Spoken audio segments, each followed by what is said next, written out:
Hello again. It's funny because I suppose I didn't expect this or see it to the degree that it was going to go to.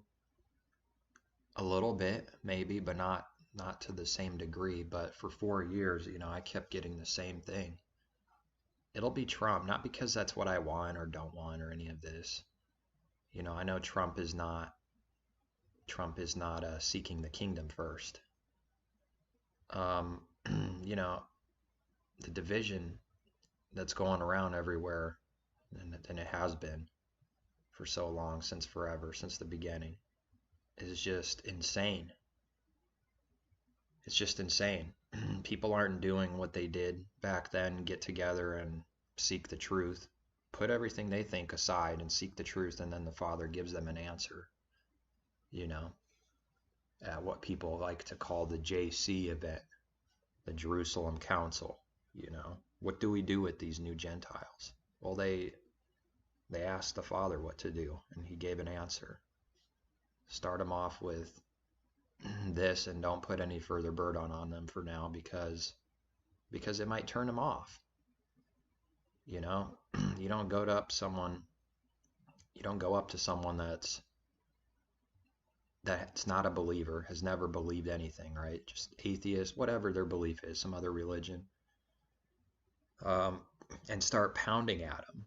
Like, here's a list of everything you need to do. That's not how it works. You don't do that. Maybe you give them a few very good, a path, they're more than just recommendations, because commandments aren't recommendations or like opinions, but you give them something to follow, a direction to start them with. And that's exactly what happened in Acts. That's what happened in Acts to the new believers. Something that they could be one with, otherwise, they were doing some pretty foul stuff. And these were supposed to be united with the Jews and Gentiles all being one, right? But the devil has created that division ever since then and put that wall back up that was torn down, that divider. One of the great messages of the gospel and, the teachings in the New Testament is that the mystery, a huge part of it, was the grafting in of the Gentiles from all over the world. Doesn't matter. And the Hebrews didn't believe this or understand it. They, even when it started happening, they were marveling and in wonder. The true believers were happy, of course, but they were still shocked. All the rest of the Jews and stuff, they didn't like it. They didn't like it, that they were becoming one. No, you can't be us. So what's the teaching today? Everywhere. We're the church and they're them. That's evil. It's the most wicked, evil teaching, one of them, that there is. I don't, I suppose people aren't going to be in agreement about every little detail, but there's some things that are just way too foundational that if you're in disagreement with, man, you just call you out as a heretic if you think that that wall still exists. If you don't believe that Hebrews, Jews, if you will, okay? I like to say Hebrews because that Jew is like the line of Judah. It was like the only tribe that was in Jerusalem at the time, one or two or whatever, and then the rest were already kind of scattered. So it's not just Judah, but Hebrews and Gentiles are supposed to be one. That's the message. Whole church world doesn't teach this. Whole church world doesn't teach this. None of it. None of your standard denominations, which is when someone says denomination, just think division. Think of how crazy this is, that these kind of thoughts aren't even allowed to enter your mind until you seek truth. When someone says, "Oh, Christian, what denomination are you from?" You should spiritually slap that person in the face and wake them up. If you walk away and say nothing, you didn't edify your brother. You didn't do anything. You accepted evil and walked away. That sin is on you. But who cares about scripture, right? Who cares about every fine detail and doing what's right? If someone comes up to you and says that and you say nothing and don't make it known that that's evil and wrong, what denomination are you from? Then you also have joined and become evil just as they are. How many scriptures would I have to read to prove that point? Which I could, but you should know that they're in there. The scriptures teach this, and these teachings didn't change. Just didn't change. His word is still true. Every word. Translated. What division are you from? Can you now see why that's really evil? What division of Messiah are you from? Because denomination is division. They're not one. I just happen to have, like, I don't know why, I guess a dollar bill here, you know. One.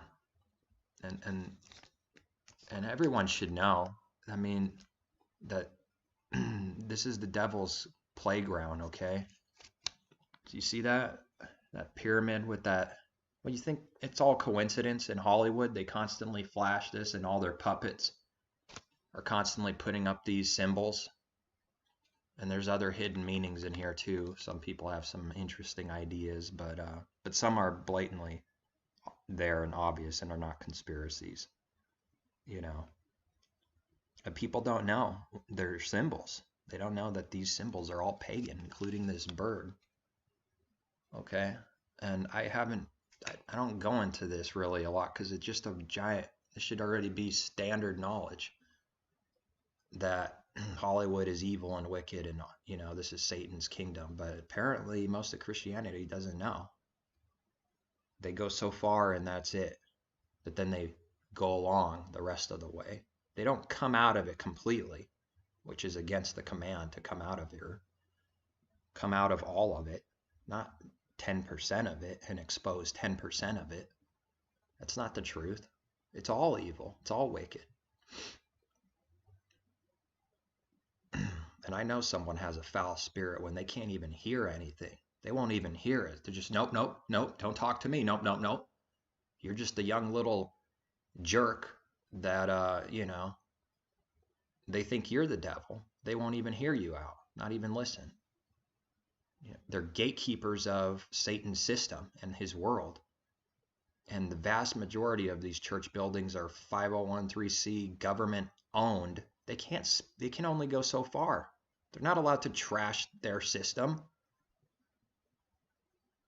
If you go to these buildings and they're connected like that, man, you're part of the world. I'm sorry. You got to come out of that. You can't be part of some 501(c) garbage where their pastors, shepherds, lie to you and are, you know, I don't even really like these terms that much at all, but they are gatekeepers.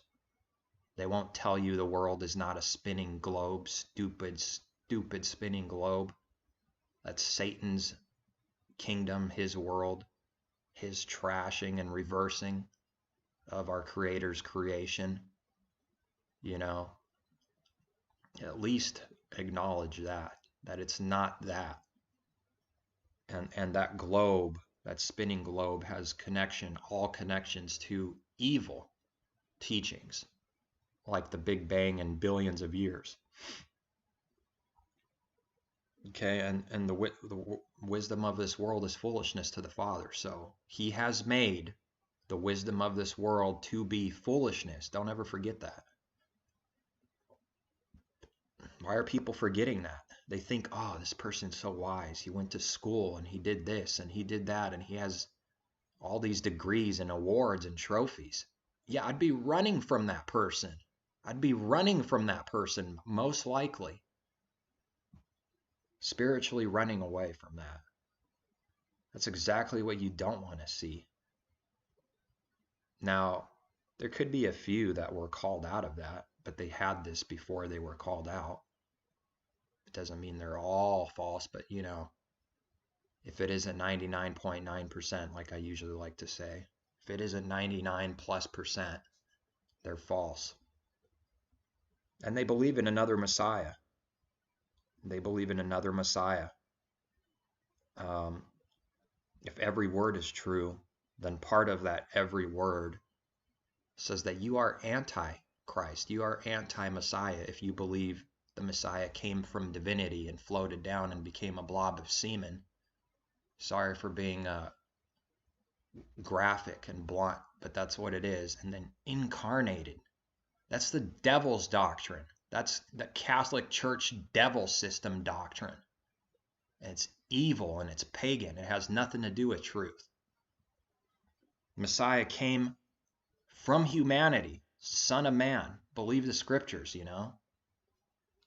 I don't have to add or take away the scriptures. I can confidently and without shame read all the scriptures concerning his birth, connection to humanity, where he came from, the genealogy, and how it's not broken, but it continues all the way to Messiah.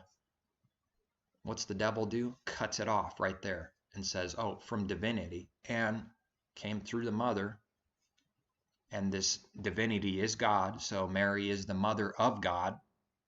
You know, I've said this in another video before. They're even hypocritical, exposing the devil Catholic system with their Mary worship and Mother of Mary when they teach the same thing. Messiah is God. He's divinity that floated down literally from heaven and incarnated. And Mary is the mother of God.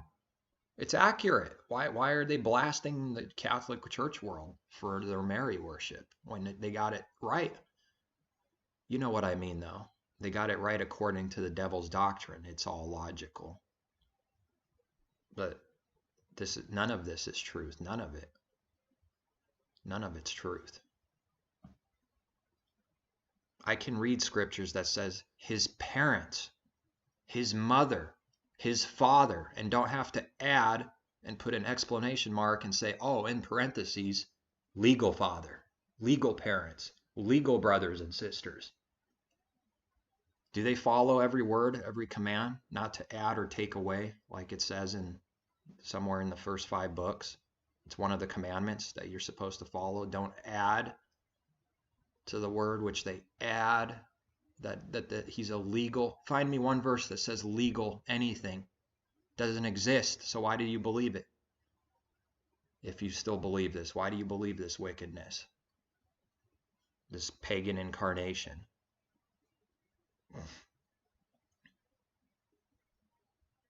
I'm telling you, because there's foul spirit attached to this.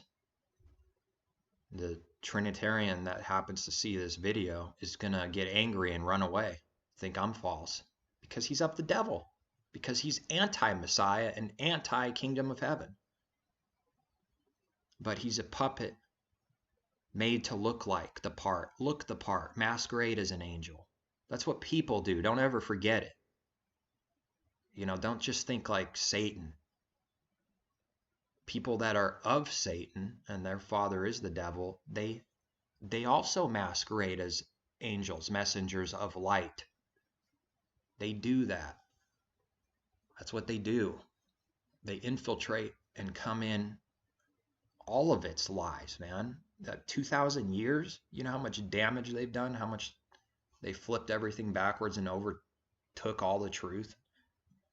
2,000 years, I mean, everything is backwards.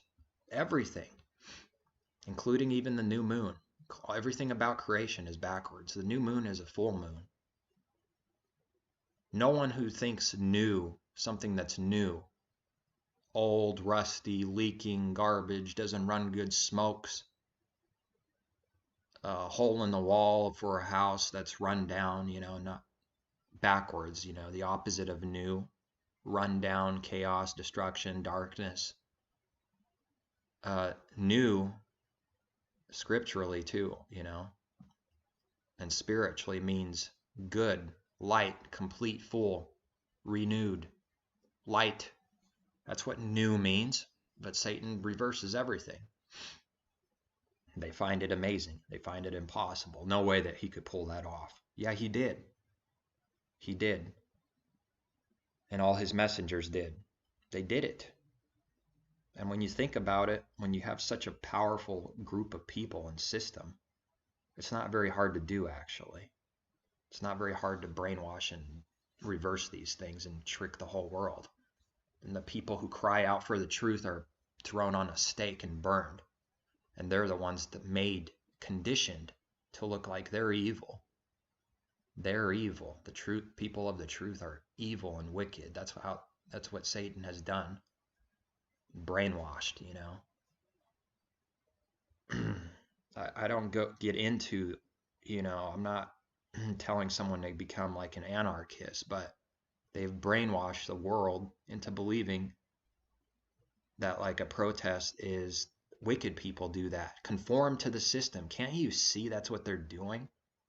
And the whole world fell for it.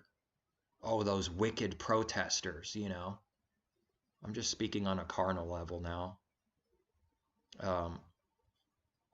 They're wicked, going against our country. They're anti this, anti that, It's exactly what he wants. All the sheep believe it blindly, not questioning anything, not seeking the Father for truth. Never doing that. No, never do that. No, never teach your people to seek the Father for truth. Do a study on that. Make a whole 1 hour, 2 hour pulpit sermon about seeking the Father and His will and for all truth. That if I'm a lying minister, they can't say this, speak out and say it. Stand up and show me where I err. No, they don't teach you that. They just teach you to just believe whatever they say. That's it. Just like they do in school. Just believe the teachers. That's it. Don't ever question them, or else you're made to look like an evil person, right? I've even had that experience in school.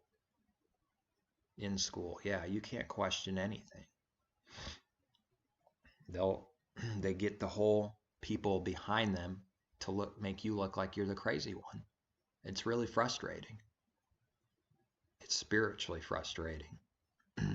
Concerning all His truth, it's frustrating. Really frustrating when they actually think, poor Ryan, he needs help. Do you need some help? No, I believe the scriptures, that he is my help. Not you, flesh and blood, man. You're not my help. If anything, you're my enemy. The Father and the Messiah are my help. No, I don't need help from you. But people would probably even take this wrong. This is specifically for people that are liars. I don't need their help. I'm not in trouble like they think I am. Deceived like they think I am. Everyone I know. Not a single person believes the truth around me. None. Zero. They all believe in a false Messiah that the Apostle Paul warned of. Another Messiah, another Jesus. They all believe in that Jesus. All of them. Everyone I know. They don't care. They don't ask for truth. They don't do anything. They're doing nothing for the kingdom either. That's my discernment, and that's my rightful discernment. How do they defend themselves? Oh, you're judging. You're judging and pointing fingers. No, I'm not. I'm not doing what you're saying I'm doing spiritually. But that's all the devil could do, is falsely accuse you. Just like if I were to expose some lies of these so-called Jews in Israel, okay? As soon as anybody exposes the lies, you're an anti-Semite, and they're conditioned to believe you're evil and that you're an enemy and a racist. That's what they want everyone to believe. No, I'm not. But they won't believe no, I'm not. They don't believe it. I don't care who those people are, or in any group. I'm going to expose them because they're leading people into the devil's kingdom. And I have nothing to do with that kingdom. Nothing. And maybe I still even need more further pulling out of coming out of her. It's a lifelong process of coming out of her. He's going to pull you out so far that you're just going to be a radical loser in this world, and everyone's going to hate you because you've pulled out of the system completely, and they have not. So they'll hate you for it and persecute you for it. They'll hate people who don't love this world, doing what they're commanded to do. Love not the world, you know? Don't take that command seriously. They think like Messiah gave two like simple commandments. And I made examples about this before. That's all he ever said. Oh man, he said so much more than that. So much more than that, but they don't know. They don't know the parables. They can't see what the parables mean. Because the parables are given so that the common man, the many called, don't understand. That's why they were given, so you don't understand, unless you seek the truth. That's it. Then you'll start understanding. Otherwise, you'll never understand those parables. You'll never understand his words. I'm from above, you're from beneath. You know, you'll just take everything literally and have no understanding. I can tell you what that means, but are you going to believe it? Probably not. The Father has to teach you that, you know. Man obviously didn't teach me that, because man doesn't teach that. Where do they teach that in these church buildings? They don't.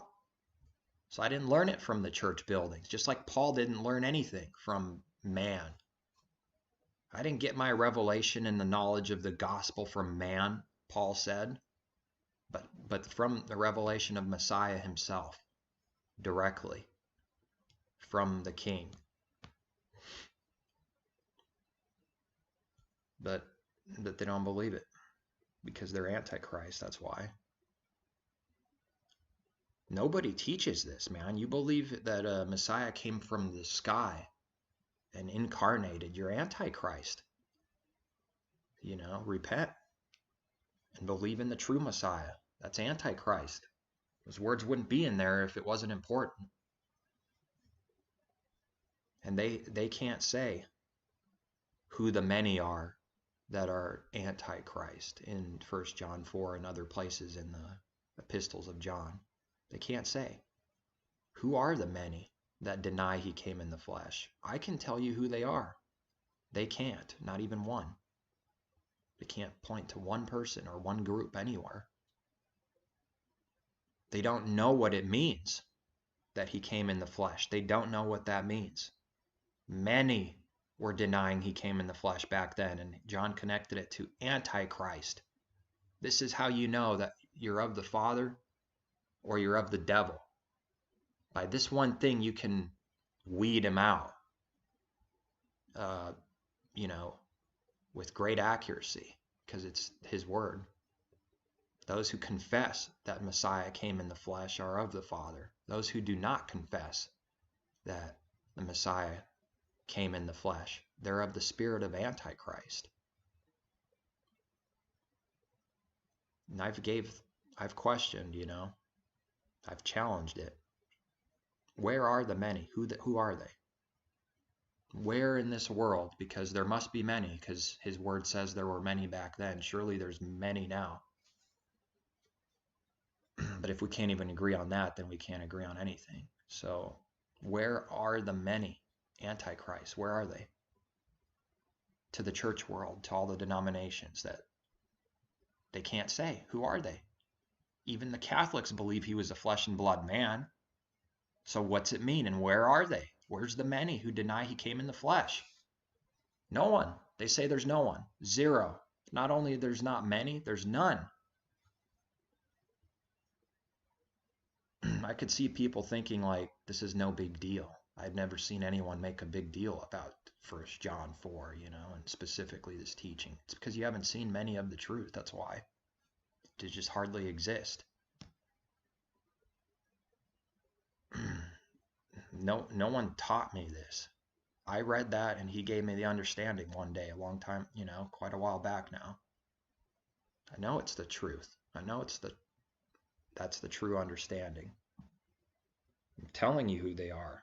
All Trinitarians are antichrist. All of them. All of them.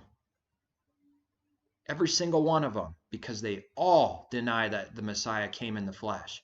Exactly what John says is antichrist.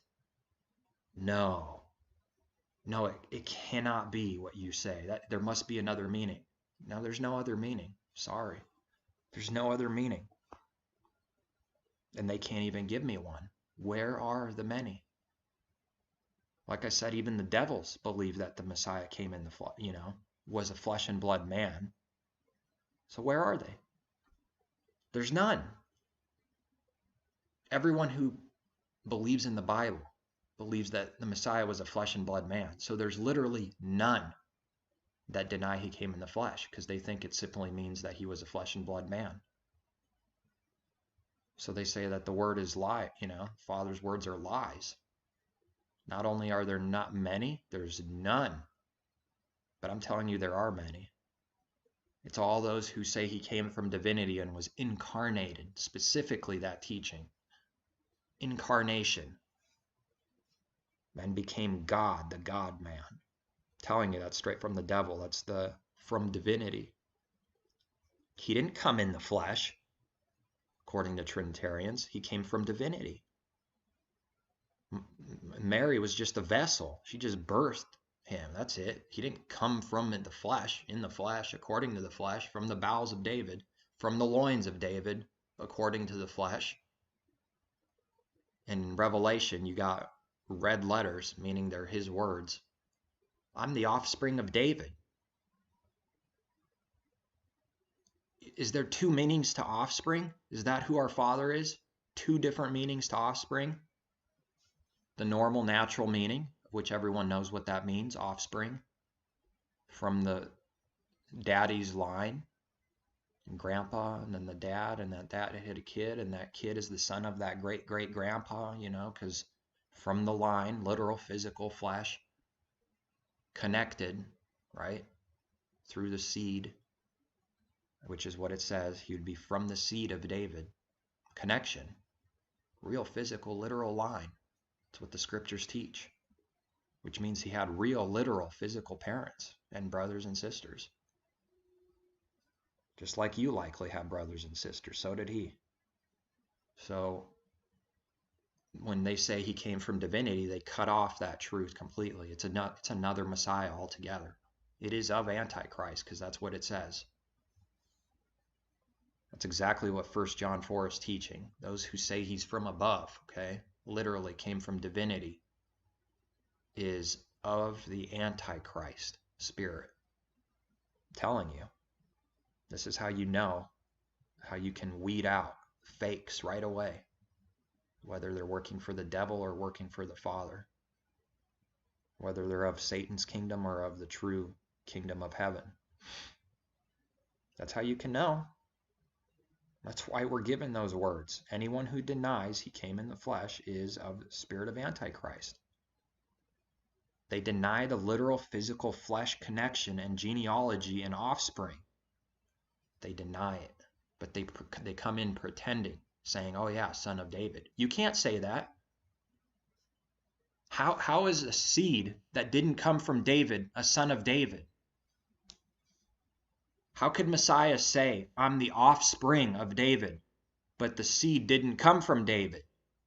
It's total foolishness, total insanity. Besides being Antichrist and evil, it's total stupidity, illogical nonsense. Let's see what offspring even means. Maybe we need to start with the basics. What does offspring mean? According to dictionary.com, a child or animal in relation to its parent or parents. A descendant, descendants collectively, the product, result, or effect of something, the offspring of an inventive mind. Descendant, child or animal, relation to its parents.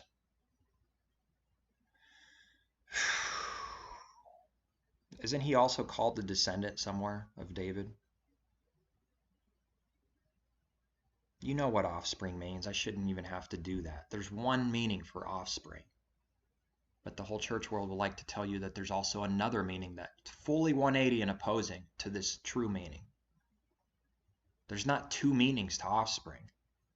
Offspring is you're literally connected through the line, through the seed.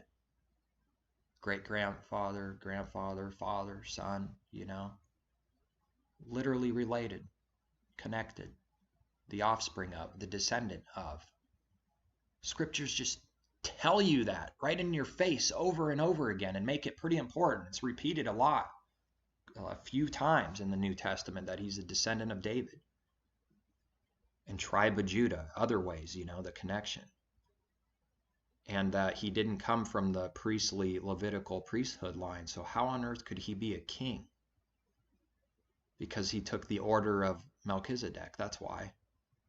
Of which some say and read in Hebrews that Melchizedek didn't have an end or beginning. And they literally think Melchizedek just was like God or something, and then Melchizedek died. It's not talking about that. It's talking about the line. There was no beginning or end to his line. The Father just chose him. Boom, you're the priest, period, because you're chosen. It wasn't according to a priestly line. The teaching's actually kind of funny if you can see this a little bit. There's a little humor to it to me. He could be the king because he could be the king because the Father chose him. That's why. He didn't come from a kingly line or anything. A priestly line. Neither did Melchizedek. There was no beginning or end to he was just chosen. Priest. So he's the priest according to that order, which has no beginning or end.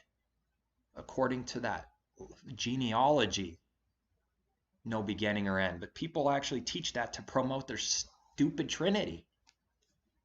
They actually think Melchizedek had no beginning or end, which means that he is the creator. No beginning or end. But then Melchizedek dies. And then you just have more contradictions and evil. No understanding. Melchizedek, who had no beginning or end. Let's see if I can find these verses. According to University of Notre Dame, the author of Heb 7-3 affirms of Melchizedek, he is without father. I'll be quiet. What the world teaches is evil.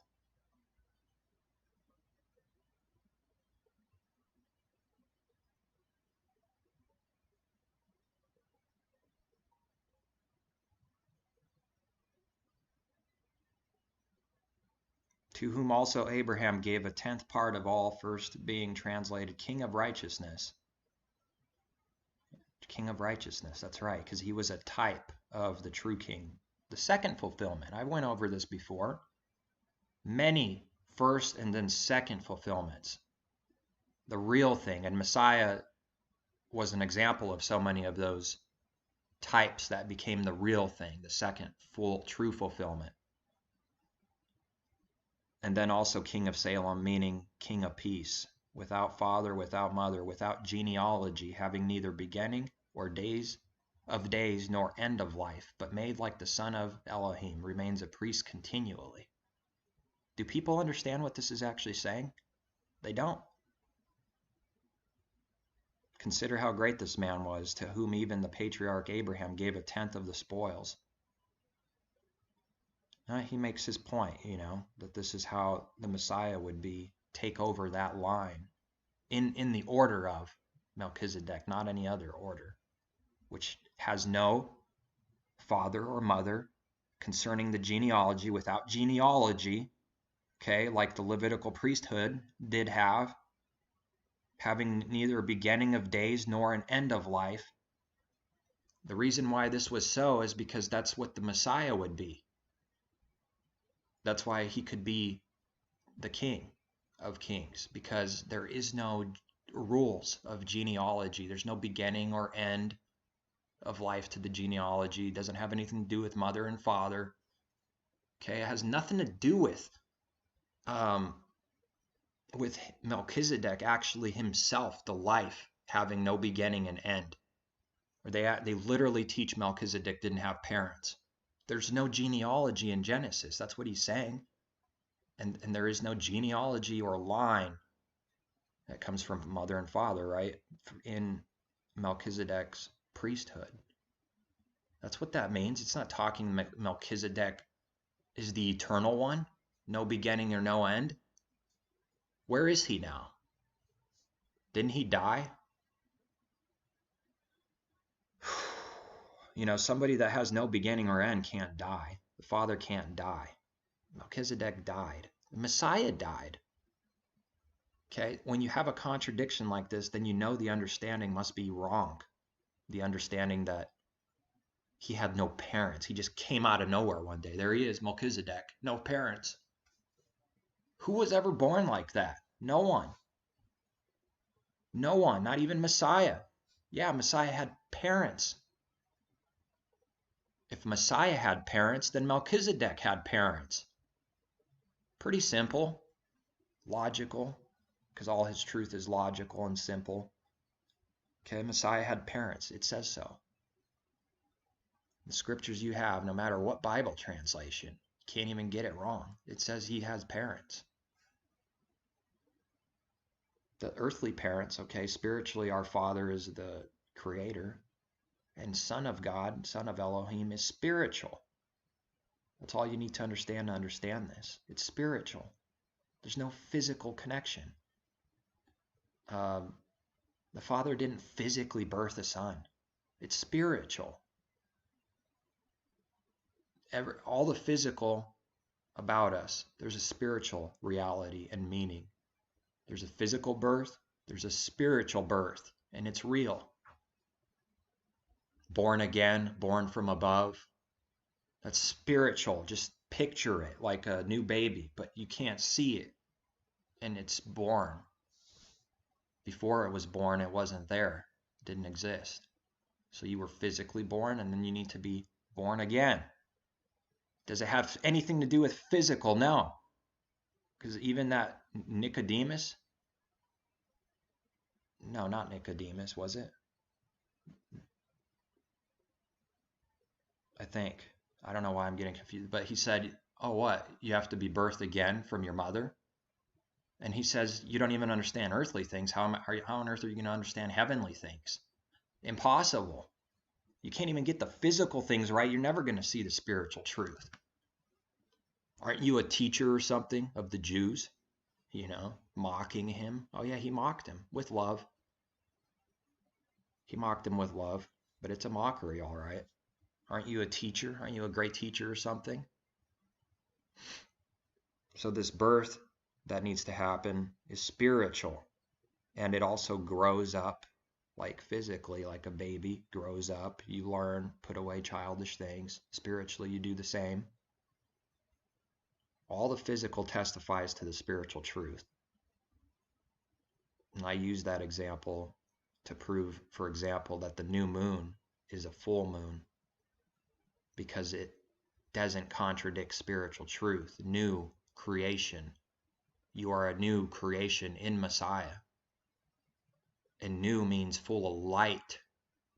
New means light, not darkness, not a conjunction moon or a sliver. That's 5% light and 95% darkness. New is always good.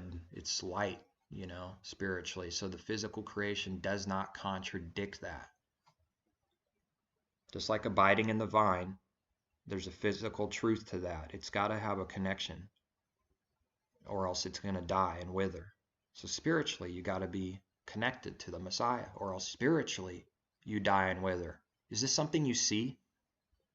Like, oh, look, he died. Or he's dead. He's deceived and he's dead, you know? No, not physically, but you can if you have spiritual eyes. You can see who's alive and who's dead. He gives you that discernment. You picturing some of this spiritual stuff? That's real, it's reality. He's not talking about being dead literally. It's spiritual death. It doesn't mean you can't have a job and live life and all this stuff. It doesn't mean that. You know, some people think like, you know, I don't know what they picture of when it talks about death. Spiritual death. You're not connected to the Father or Messiah. You're dead. In fact, the opposite actually happens. They think they're alive, but they're dead. Dead people think they're alive. What do you mean I'm dead? What are you talking about? It's exactly what it teaches. You say you're rich and increased with goods. You think you're rich and alive and increased and everything's good and everything about you is good, but I'm telling you, you're wretched, poor, blind, naked, and miserable. Or you're miserable, wretched, poor, blind, naked.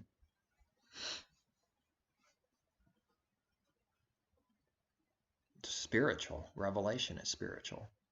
Receiving revelation is spiritual.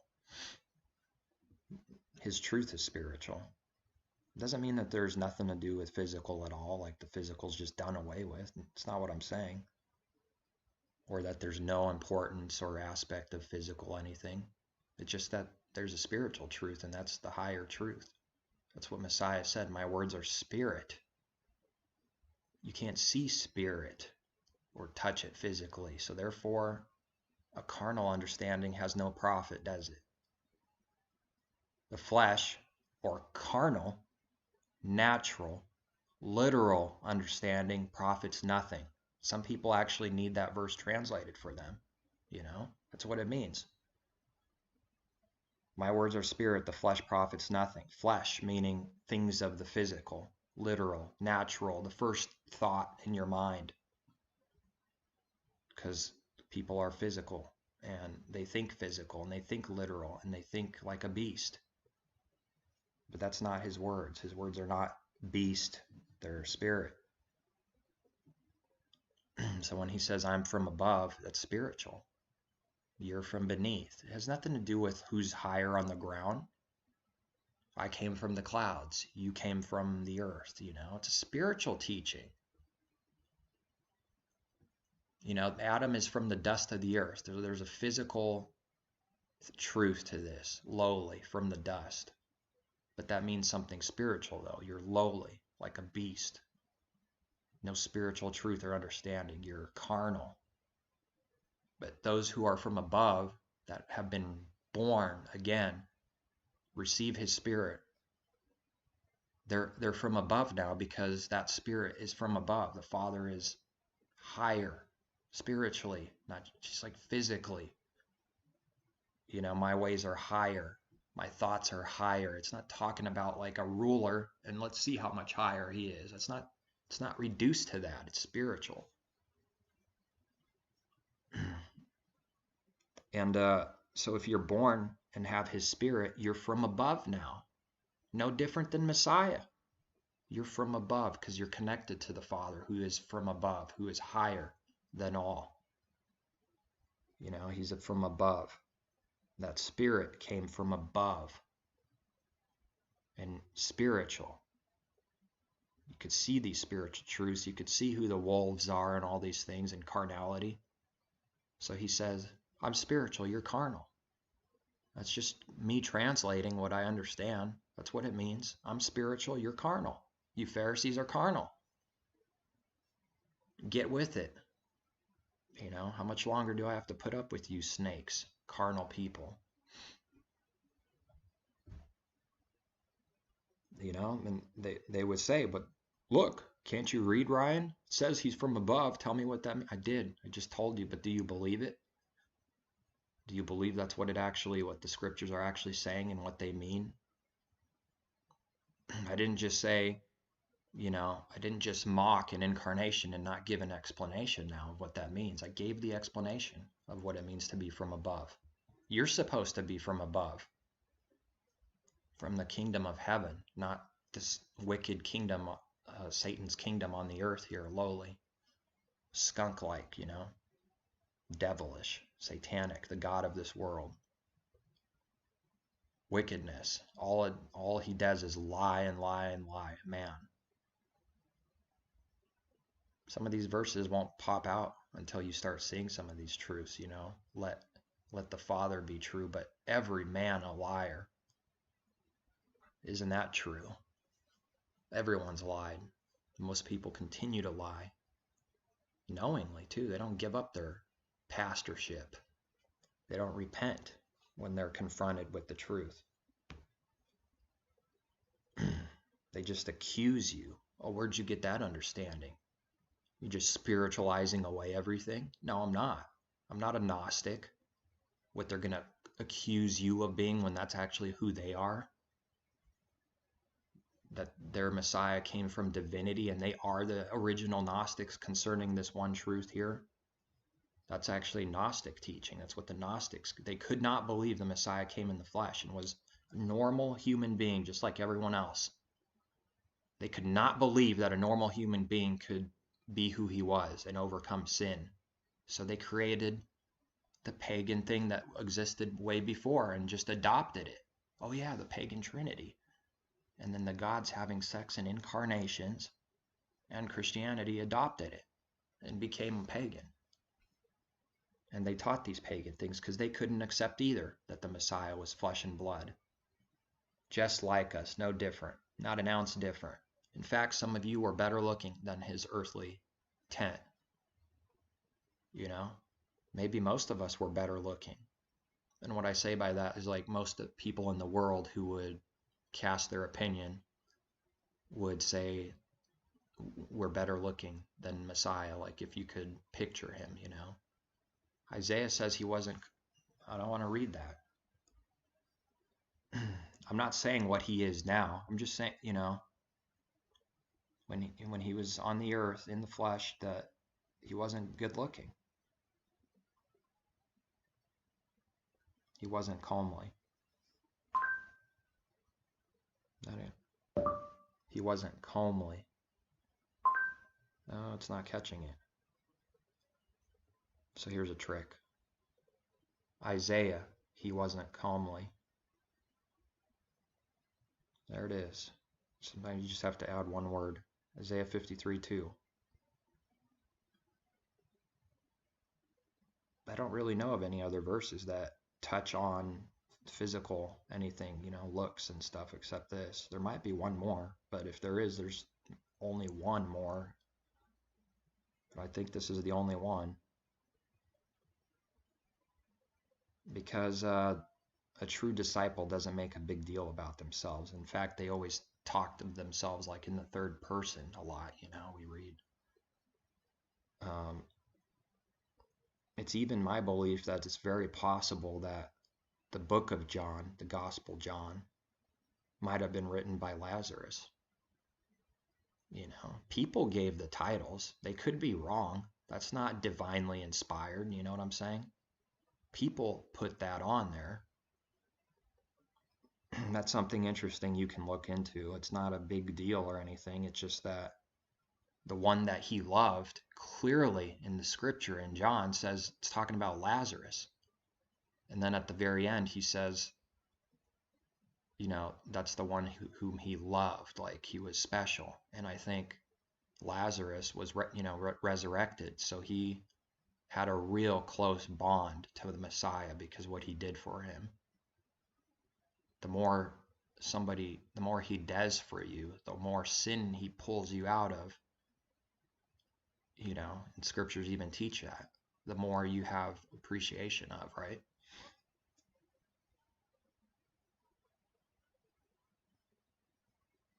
For he shall grow up before him as a tender plant and as a root out of dry ground. He has no form or comeliness, and when we see him, there is no beauty that we should desire him.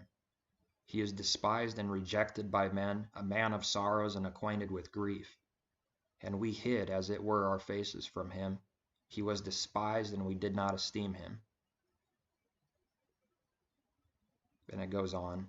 Bruised for our iniquities, the chastisement of our peace was upon him. Stripes we are healed. All we like sheep have gone astray. Let's see Isaiah, what the concordant reads. It's a very literal translation.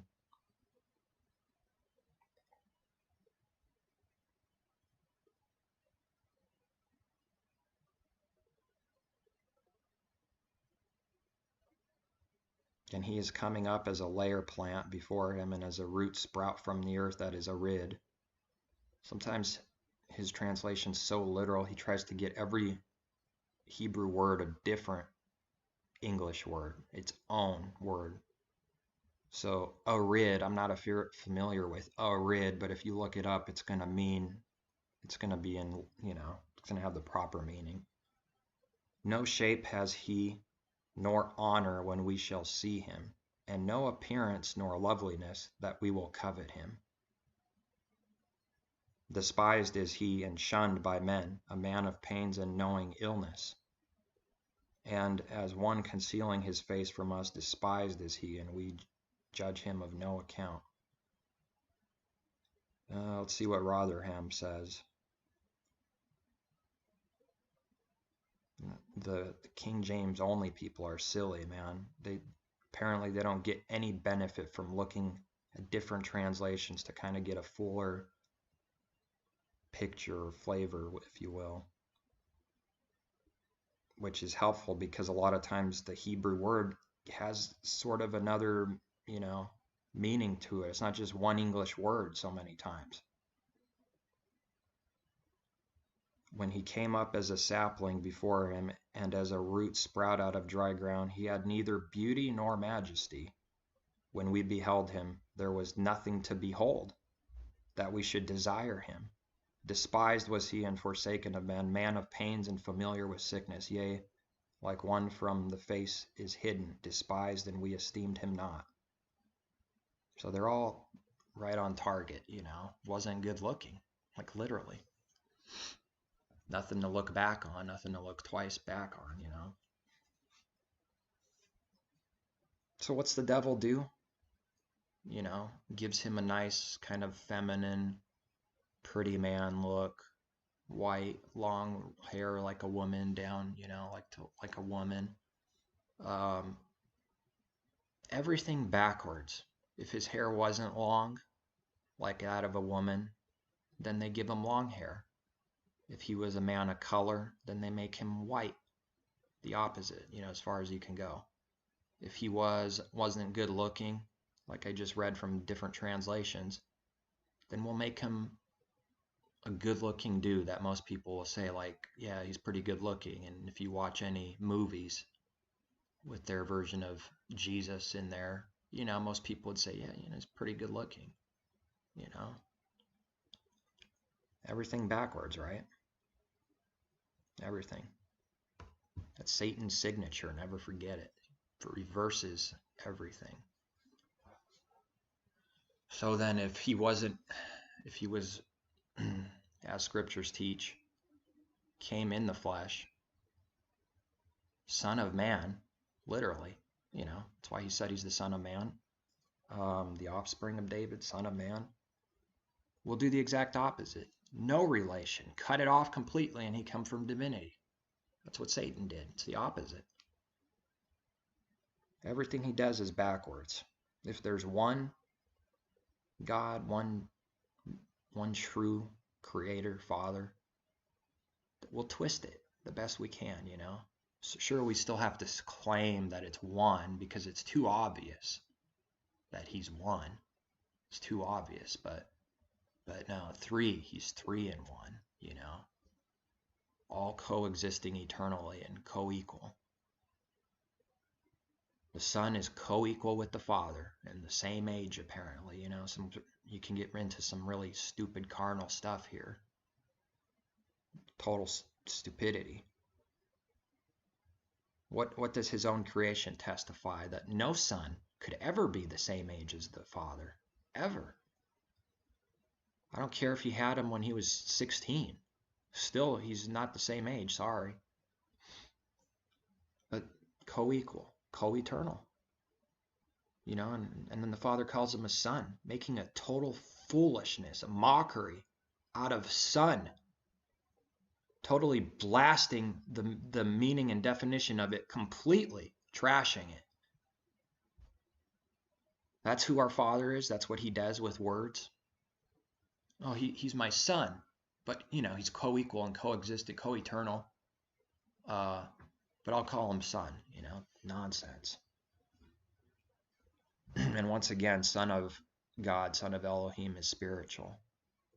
It's a spiritual birth. It's not a physical connection. People can't see it though.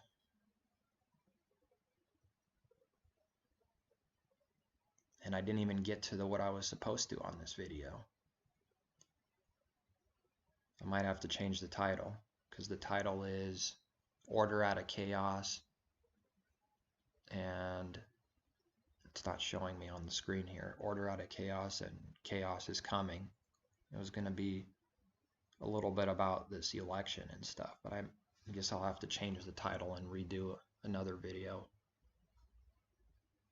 Well, that's it. Hopefully someone can get, I don't know, that truth in them.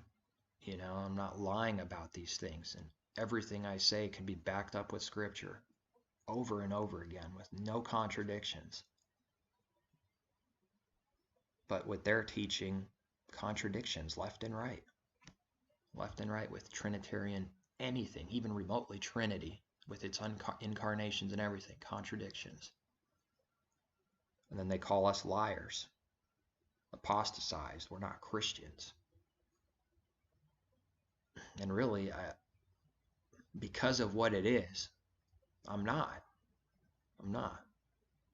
You know, I could say spiritual Jew, a believer in the Messiah. You know, the Father is my creator. Don't really have like a name to put over as a title, like, oh, this is who I am, this is my divided denomination, you know. Not interested in that. I'm not going to be put in a box so that someone can spit on the box and take the whole thing down, you know. That's what they're doing, man. That's what the devil's doing.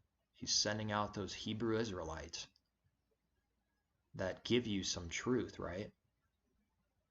And then they make it known to the whole world that they're haters and a hate group. Of course, they say they're not. And then they hate people just because of their color, something so evil and carnal. So then all of their truth, everything they teach, goes down the drain with that. Oh, you believe the Messiah actually came in the flesh like scriptures say? You're one of those Hebrew Israelite people that hate white people. You know, you must be evil and wicked. So can't stand what's going on because the truth is getting trashed at every corner. They're just trashing us. They give, a group comes out and they make a mockery and a fool out of themselves so that anything they teach, that there is even true things that they teach in there, goes down with it. And you're grouped right away with them because that's what they learned all their life staring at the TV. And that's what they learned growing up in school, okay? Because if you're not with the majority, you're a loser, you know? You got to be going along to get along with the world, or else you're going to be deemed a loser and a heretic and hater and stuff like this.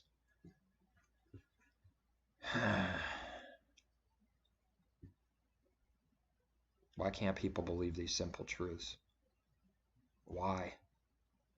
And it's like I'm giving up even writing comments and stuff, or I'm doing it a little differently because obviously it's like giving pearls to swine, and it just makes me look worse, or bad, I should say. It's what they try to do every time. See, they're snakes, you know. Right away they call you out for your judgmental stuff just because you give truth and true meaning to the words. Then they say you're some kind of judgmental heretic, condemning everyone. Never forget, I don't teach anything that's not in Scripture. It's not me who said and came up with originally, okay, that you're Antichrist if you don't believe he came in the flesh. Why don't you believe that? Go and call John a heretic then. Take it up to the Father. Don't take it up with me. I don't have a problem doing what the saints did, teaching truth and calling out lies for what they are. Doesn't mean I have a personal hatred towards them. But I can and will hate what they teach. Just like Messiah did. Hated what they taught, right? He didn't pull out a sword and start cutting them up, taking them down, you know. In fact, when one of his disciples tried to do that to the Roman dude, he said, put it down. You have no idea what you're doing, man. Put your sword down. This is not a physical war. So the Messiah taught it before the Apostle Paul did. Like I said, I want to do a video one day on connecting all these things, but that means I'd have to read like the whole entire New Testament and get a notebook by me and mark down all the connections I see. It would be quite the work. Probably be good for me anyways, but it would be quite a bit of work. Maybe I'll have to do that though. Try to convince people that the Apostle Paul was not teaching something different or heretical. That he wasn't a Freemason or some kind of devil. You know.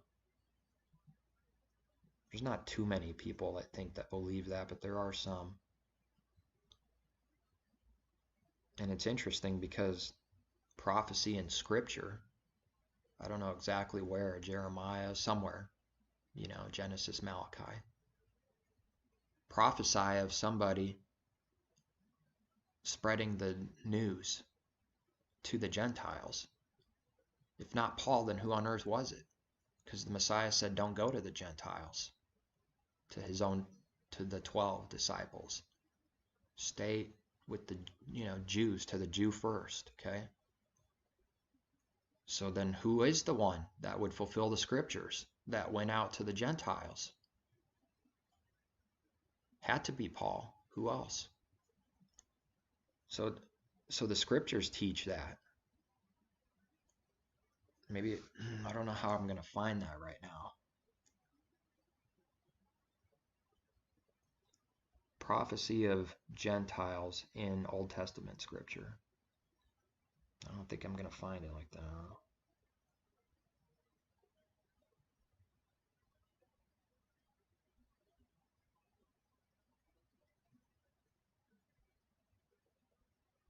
Isaiah 56 maybe. Thus saith Yahuwah, keep justice and do righteousness. What's he want us to do? Keep justice and do righteousness, for my salvation is about to come, and my righteousness to be revealed. My righteousness. Is that what Paul taught? He taught that. He said that the Jews were putting on their own righteousness and not the Father's righteousness. It's his righteousness, not your righteousness, you know. But of course you can say my righteousness if you have the proper understanding, you know. He who does what's righteous is himself righteous. But, you know, we know where it comes from. My righteousness is to be revealed. Blessed is the man who does this, and the Son of Man who lays hold on it, who keeps from defiling the Sabbath and keeps his hand from doing any evil. Wow, that's a very powerful verse right here that I never saw connected with the Sabbath. I think I'm going to have to do a separate video and end this one right now. So that's it. Peace.